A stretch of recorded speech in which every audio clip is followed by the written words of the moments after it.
মুন্সিগঞ্জে ইলিশের সরবরাহ বেড়েছে। ধলেশ্বরী তীরের সর্ববৃহৎ মীর কাদিম মৎস্য আড়তে শ্রাবণের ভোরে বিক্রি হচ্ছে রূপালী ইলিশ। আরও রয়েছে নদীনালা, খাল বিলের তাজা মাছ, উঠেছে সামুদ্রিক মাছও। এ বিষয়ে বিস্তারিত জানাতে আছেন রিপোর্টার নাসিরুদ্দিন উজ্জ্বল। সরাসরি যাচ্ছি তার কাছে।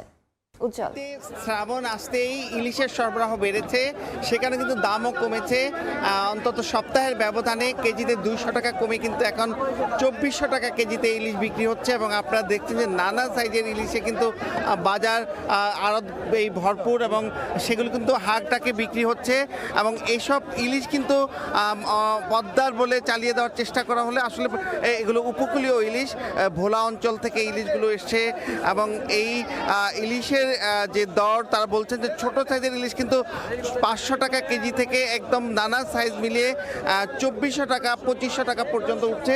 যে 1 কেজি ওজনের ইলিশ 2400 টাকা হলেও আর একটু বড় যেগুলো 1.5 কেজি ওজন সেগুলো বা 1.5 কেজি সেগুলোর দাম কিন্তু আরও বেড়ে 2600 টাকা কেজিতে বিক্রি হচ্ছে।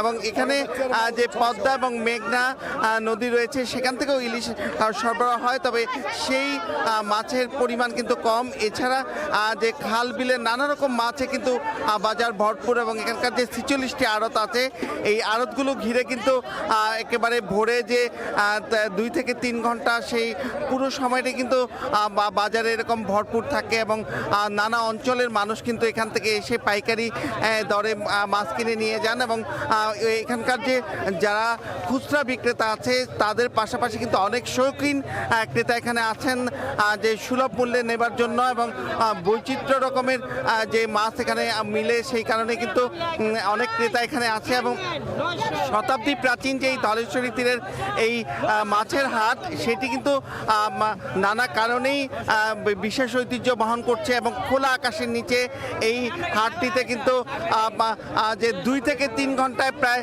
কোটি টাকার মাছ বিক্রি হয়। এবং নানা অঞ্চল থেকে এখানে মাছ আসে। বিশেষ করে পদ্মা সেতু চালু হওয়ার পর থেকে কিন্তু বেশি মাছের সরবরাহ এখানে রয়েছে। তবে এই ধলেশ্বরী তীরে হলো এখানে লঞ্চ ঘাটের লঞ্চ না বেরার কারণে নাব্য সংকট এবং সরু রোডের কারণে নানা রকম চ্যালেঞ্জের কথা তারা বলছেন। তো এই ছিল মুন্সিগঞ্জের মাছের হাটের সবশেষ।